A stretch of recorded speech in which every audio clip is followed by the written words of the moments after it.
आज हम सबसे पहले बात करेंगे लोकसभा में नेता प्रतिपक्ष राहुल गांधी के उस बयान की जिस पर कांग्रेस और बीजेपी आमने सामने आ गई है।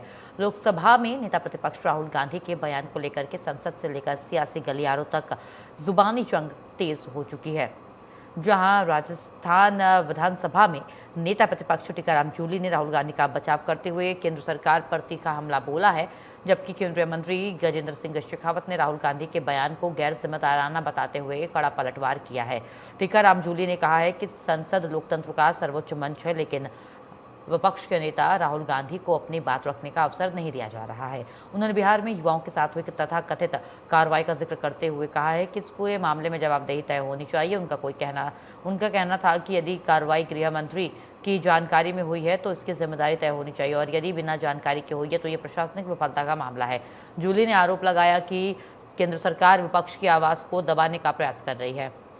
उन्होंने ये भी कहा कि राहुल गांधी केवल अपनी नहीं बल्कि देश के युवाओं की आवाज़ उठा रहे हैं।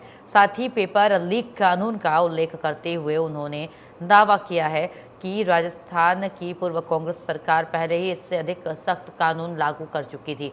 वहीं केंद्रीय मंत्री गजेंद्र सिंह शेखावत ने राहुल गांधी पर तीखा हमला बोलते हुए कहा है कि लगातार चुनावी हार के कारण वो निराशा में बिना तथ्य और बिना आधार के बयान दे रहे हैं। शेखावत ने कहा है कि इस तरह की बयानबाजी ना देश हित में है, ना लोकतंत्र के हित में है और ना ही कांग्रेस के हित में है। उन्होंने आरोप लगाया कि राहुल गांधी अपने बयानों से लोकतांत्रिक मर्यादाओं को तार-तार कर रहे हैं, उसका उल्लंघन कर रहे हैं। ऐसे में राहुल गांधी के बयान को लेकर के सत्ता और विपक्ष के बीच सियासी टकराव तेज हो गया है और अब इस पूरे मुद्दे पर संसद के भीतर और बाहर राजनीतिक बयानबाजी तेज है।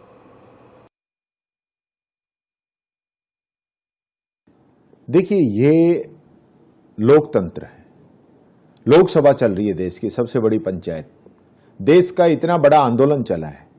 बच्चों पे जो बर्बरता हुई है, अमानवीय तरीके से उन छोटे छोटे मासूमों को पीटा गया है, बच्चियों के साथ जो व्यवहार किया गया है, पैलेट गन चलाई है, पटना के अंदर तो बिहार में तो AK-47 तक चला दी। जवाबदेही किसकी है?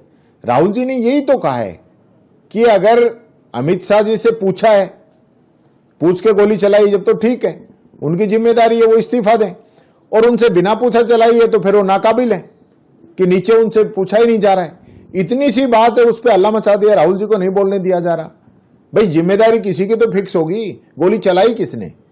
बच्चों पे जो लाठीचार्ज हुआ किसके आदेश से हुआ? यही तो पूछा है। आप जवाब दीजिए। आप जवाब नहीं देते हैं क्योंकि आप अपनी जिम्मेदारियों से बच रहे हैं।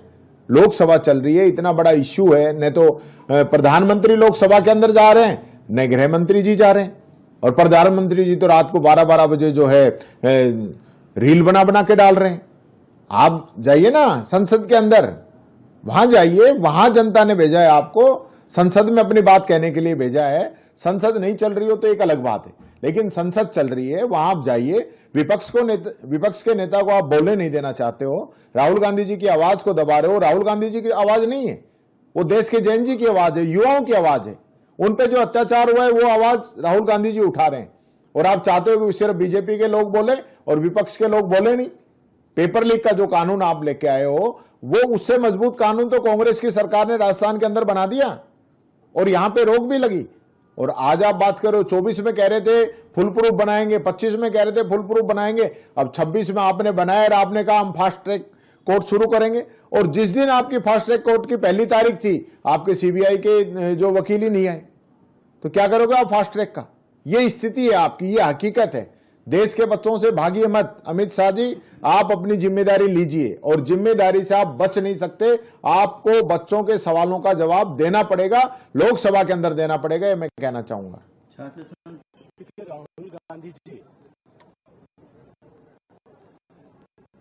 संसद के भीतर, सदन के बाहर, देश के भीतर और देश के बाहर सब जगह पर जिस तरह से लगातार चुनाव हारने के कारण से जो फ्रस्ट्रेशन उनके मन में आया है, लगातार अपनी पार्टी में भी उनकी स्वीकार्यता कम होने के चलते हुए जिस तरह का फ्रस्ट्रेशन उनके मन में आया, अपने आप को रेलेवेंट बनाए रखने के लिए बिना किसी आधार के, बिना किसी तथ्यों के,